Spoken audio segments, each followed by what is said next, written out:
ইন্নাল হামদুলিল্লাহ ওয়াসসালাতু ওয়াসসালামু আলা রাসূলিল্লাহ আম্মা বাদ। আরবের মুশরিকদের কথা দিয়ে শুরু করছি। মহান আল্লাহ তাআলা কোরআন মাজিদে আরবের মুশরিকদের একটি অবস্থা তুলে ধরেছেন। আরবের মুশরিকদের রীতি ছিল বড় আজব। যখন সাগরে উত্তাল ঢেউ তরঙ্গে বেষ্টিত হয়ে পড়ত এবং সাক্ষাৎ মৃত্যুর সম্মুখীন হতো, তখন তাদের কোনো মূর্তির কথা স্মরণ হতো না, দেবদেবীর কথাও না। তখন সাহায্যের জন্য কেবল আল্লাহ তাআলাকেই ডাকত। কিন্তু আল্লাহ তাআলার রহমতে যখন প্রাণ নিয়ে তীরে পৌঁছতে সক্ষম হতো, তখন তাকে ছেড়ে আবার সেই প্রতিমাদের পূজায় লিপ্ত হতো।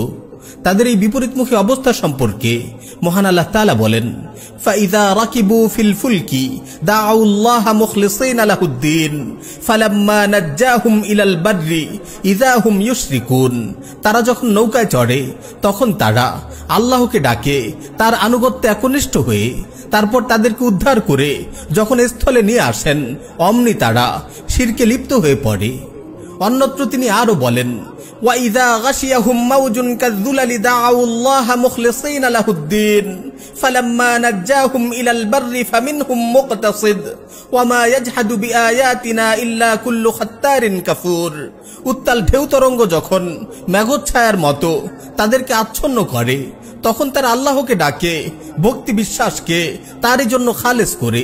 অতঃপর তিনি যখন তাদেরকে উদ্ধার করে স্থলে নিয়ে আসেন, তখন তাদের কিছু সংখ্যক সরল পথে থাকে, অবশিষ্ট সকলে পুনরায় শিরকে লিপ্ত হয়। প্রত্যেক এমন লোকই কেবল আমার আয়াত সমূহ অস্বীকার করে, যারা ঘোর বিশ্বাসঘাতক, চরম অকৃতজ্ঞ। প্রিয় মুসলিম ভাই ও বোন, আজকে আমাদের সমাজের মানুষের অবস্থাও যেন আরবের মুশরিকদের মতো অদ্ভুত হয়ে আছে।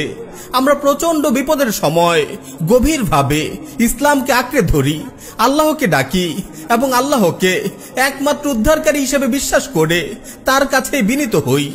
আন্দোলনের সময় আমরা দেখেছি মানুষ কত স্বতঃস্ফূর্তভাবে শহীদ, শাহাদাত শব্দগুলো উচ্চারণ করেছে, আল্লাহর কাছে শাহাদাতের তামান্না ব্যক্ত করেছে, নামাজ, দোয়া, তাহাজ্জুদ ইত্যাদির মাধ্যমে আল্লাহর কাছে এই স্বৈরাচার থেকে মুক্তি চেয়েছে, বিজয়ের জন্য প্রার্থনা করেছে। সকলে মিলে ঈমান এমন এক আবহ তৈরি করেছে, কেমন যেন মানুষ একমাত্র আল্লাহর দাসত্বকেই মেনে নিয়েছে। একই অবস্থা আমরা দেখি প্রাকৃতিক দুর্যোগের সময়। এই বন্যার সময় মানুষ দুহাত তুলে আল্লাহর কাছে সাহায্য চাইছিল। মসজিদের মাইকে ঘোষণা করে করে মানুষ একে অপর থেকে ক্ষমা চেয়ে নিচ্ছিল। সবাই তাওবা ইস্তেগফার করছিল, আল্লাহর দিকে ফিরে আসার ঘোষণা দিচ্ছিল, আবার আল্লাহর জন্য একে অপরের সাহায্যে এগিয়ে আসার আহ্বান জানাচ্ছিল। এই যে তাওবা ইস্তেগফার, মুনাজাতের কান্নাকাটি, বিপদ থেকে মুক্তির জন্য কাকুতি মিনতি, একে অপরের কাছে সাহায্যের আহ্বান, একে অপরকে সবরের ওসিয়ত করে সান্ত্বনা দেয়া, এই সবই তো হচ্ছিল আল্লাহ রাব্বুল আলামিনের নামে। আসলে বিপদের মুহূর্তে আমরা ঈমানকে আঁকড়ে ধরি। আমাদের অবস্থা দেখলে মনে হয় আমরা পাক্কা ঈমানদার হয়ে গেছি। এই যে আমরা বিপদের সময়, বিপ্লবের সময়, দুর্যোগের সময় আল্লাহকে ডাকি, আল্লাহর উপর বিশ্বাস রাখি এবং তার ক্ষমতার উপর আস্থা রাখি, ঠিক আমরাই আবার শাসনের ক্ষেত্রে এসে মহান আল্লাহ তাআলার উপর বিশ্বাস রাখতে পারছি না, তার প্রজ্ঞার উপর আস্থা স্থাপন করছি না।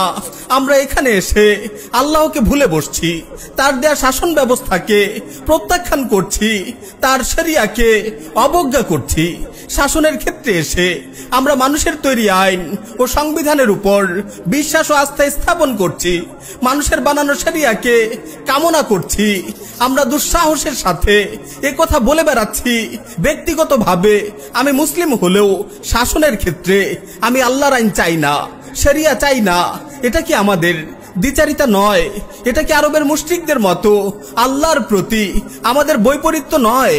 যে আল্লাহর ব্যাপারে আমরা বিশ্বাস করছি তিনি প্রকৃতি ও জগৎ পরিচালনা করেন, তিনি বিপদ থেকে উদ্ধার করতে পারেন, জুলুম থেকে মুক্তি দিতে পারেন, তিনি যে কোনো বিপ্লবকে সফল করতে পারেন, সেই আল্লাহর ব্যাপারে আমরা কেন এই বিশ্বাস ও আস্থা রাখতে পারছি না যে প্রকৃত বেষ্টিত মানব সমাজেও তার দেয়া বিধানাবলী আমাদের জন্য সবচেয়ে কল্যাণকর ও উপযোগী হবে? এবং তার দেয়া শাসন ব্যবস্থাই মানব সমাজকে যথাযথভাবে পরিচালনা করতে পারবে। তিনিই তো প্রকৃতি সৃষ্টি করেছেন, তিনিই তো মানব সমাজ সৃষ্টি করেছেন। তবে সৃষ্টি জগৎ ও মানব সমাজের কল্যাণ সম্পর্কে তিনিই কি সবচেয়ে ভালো অবগত নন? আল্লাহ তাআলা কি বলেননি যে আলা লাহুল খালকু ওয়াল আমর, সৃষ্টিও তার, বিধানও হবে তার? তিনি কি আমাদের প্রশ্ন করেননি আফা হুকমাল জাহিলিয়্যাতি ইয়াবগুন ওয়া মান আহসানু মিনাল্লাহি হুকমান লিকাউমিন ইউকিনুন? তারা কি জাহিলি যুগের আইন বিধান চায়? দৃঢ় বিশ্বাসী সম্প্রদায়ের জন্য আইন বিধান প্রদানে আল্লাহ হতে কে বেশি শ্রেষ্ঠ? মহান আল্লাহ তাআলার এত সুস্পষ্ট ঘোষণা ও প্রশ্নের পরও কিভাবে আমরা তার দেয়া বিধিবিধানকে পশ্চাতে নিক্ষেপ করছি? কিভাবে আমরা গণতন্ত্র, সেকুলারিজমকে তার দেয়া শরিয়তের উপর প্রাধান্য দিচ্ছি, সেগুলোকে শাসন ব্যবস্থা হিসাবে উত্তম মনে করছি?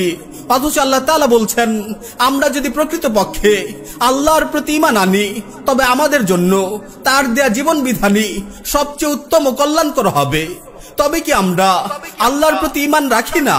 প্রিয় মুসলিম উম্মার প্রতি এই প্রশ্ন রেখেই আজকে বিদায় নিচ্ছি, যে প্রশ্ন পবিত্র কোরআনে স্বয়ং আল্লাহ তাআলাই আমাদের দিকে ছুড়ে দিয়েছেন।